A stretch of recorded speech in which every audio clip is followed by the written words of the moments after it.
naka-open yun. Nilagay mo ba? Mamaya baka si ate ano.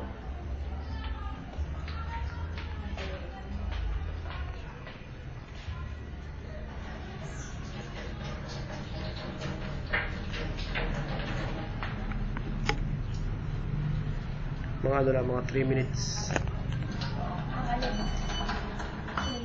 Mga 3 minutes sa video.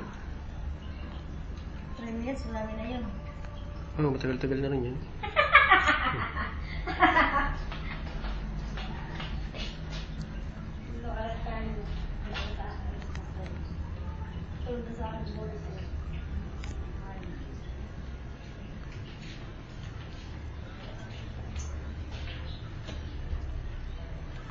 Susulo.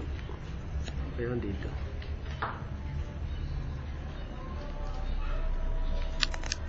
Ay, naku, Diyos ko. Si Bea bang lista? Okay lang. Siya na kaya. Tatlo mo lang ang pag-asa sa buhay.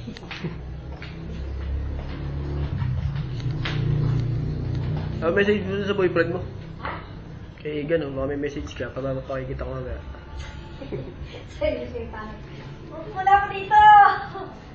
Mag-relax na ako. Ayan o. Nakikita ko ito sa widget. Ako ay ano. Ako ay pag may message mamaya kay... Pwede ko bang ibigay yan kay Steve? Pwede. Paano ko bibigay? Yung link, meron itong link, ipapasa mo lang. Ika-copy mo.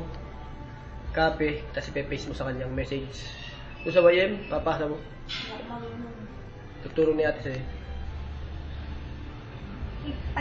Pag nilagay mo yan.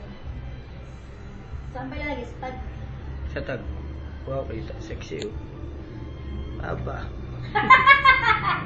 Lolo ko! Lolo ko! Ako yun. Pati na yan. Kinibig ko. Wow.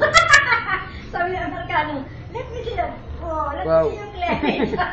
Sabi na sa'yo, ako nagpakita ko sa ano. Tapos ay, ito lang, sabi ko yun. Konti lang ha. Oo. Yung sa kasal, konti lang. Tagalog na yun. Oo. Nagtawa ng tawa, sabi, wow. Sabi, next year pa naman ang punta ko ng Pinas, sayang, hindi ka maagkan. Kasi isa na po ng industry, pakikita lahat. Balat doon pakikita, pull out your blouse. Iya, ako nga. Loko ano? May ka-anuhan din mo, isa niyo. Hindi na rin pala. Dinner lang, regalo sa akin. Ha? Dinner lang, regalo sa akin. Sino? Nung kumpanya ko pinipito niya. Sayang siguro. Okay na. Di, meron pa kami ko sa bits na kagayon tayo. Nakaganyan sa bits. Nakagayon ko. Nakagayon kami sa Nissan. Oo. Nakagayon kami sa buhangin. Pumunta kami. Okay na.